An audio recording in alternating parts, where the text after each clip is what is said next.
لو معاك 5 قروش النسر 1964، فدي سعرها يا جماعة عامل 20,000 جنيه. أيوه زي ما بقول لك كده، لو معاك 5 قروش النسر بس يكون عليها النسر ومكتوب الجمهورية العربية المتحدة 1964، مواصفات العملة زي ما بقولها بالظبط، فدي سعرها يا جماعة عامل 20,000 جنيه. فلو معاك فبجد يا حظك يا هناك.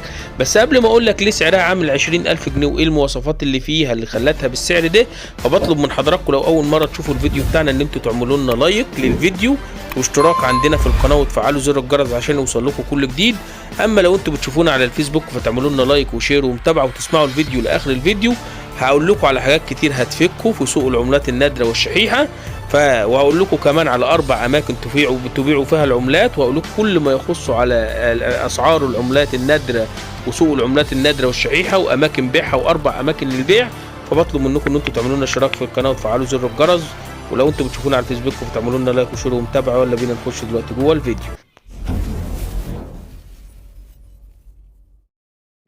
السلام عليكم ورحمة الله وبركاته، ورجعنا لكم يا جماعة من جديد. النهاردة هنتكلم عن 5 قروش النسر 1964 النادرة الشهيرة اللي وصل سعرها بالفعل ل20,000 جنيه.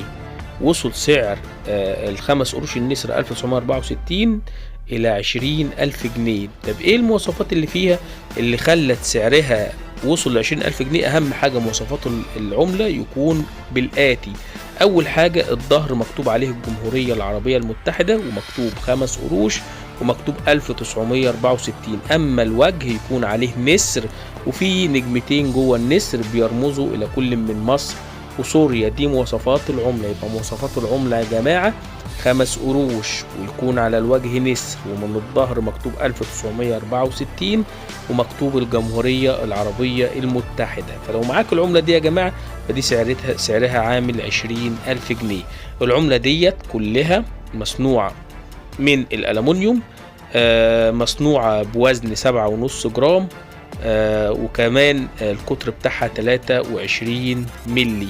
العملة دي اللي مخليها نادرة وشحيحة، اللي تم عمل منها بروفا للطباعة ولكن لم يتم صكها، وتم طبع كميات ضئيلة جدا وكميات بسيطة جدا، ولكن اللي متداول وموجود في السوق 5 قروش 1964، ولكن تغيير مجرى نهر النيل مكتوب على الوجه، تغيير مجرى نهر النيل مكتوب ال5 قروش وال10 قروش موجودين تغيير مجرى نهر. دي مش مطلوبه وسعرها عادي جدا وموجوده مع كل الناس ويكاد ملهاش اي قيمه وملهاش اي سعر. اللي مطلوبه 5 قروش 1964 بس يكون على الوجه النسر، يكون النسر موجود على الوجه وفيه النجمتين اللي بيرمزوا الى مصر وسوريا. فلو معاك العمله ديت ممكن تبيعها من خلالي انا شخصيا، تصورها لي فيديو وتبعتها لي على الواتساب، وهسيب لكم الارقام في الروابط اسفل الفيديو وفي اول تعليق موجود سواء على الفيسبوك او على اليوتيوب.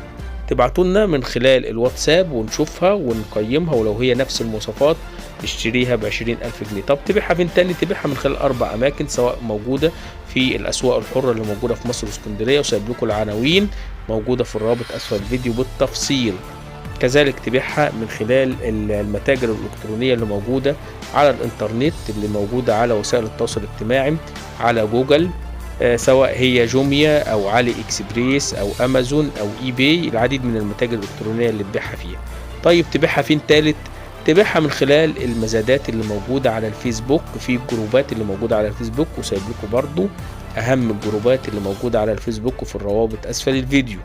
طب تبيعها فين رابع واخير؟ تبيعها من خلال موقع اوليكس اللي مشهور في فئة معينة لبيع العملات النادرة والشحيحة، تعرضها وهتتباع من خلال اوليكس. ناس هتشتري منها من هواة العملات النادرة والشحيحة.